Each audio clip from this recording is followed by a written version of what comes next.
Hi friends, இன்னைக்கு நம்ம mini chapati பண்ணலாம் வாங்க.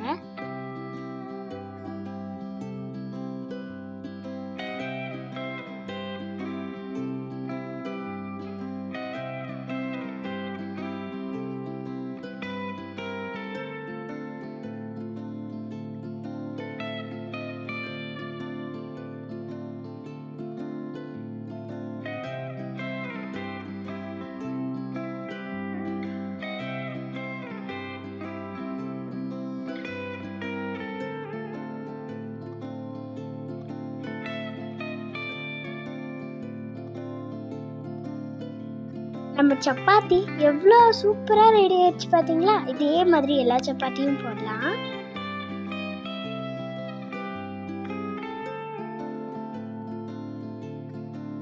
அவ்வளோதான், நம்ம மினியேச்சர்ல சப்பாத்தி பண்ணிட்டோம்.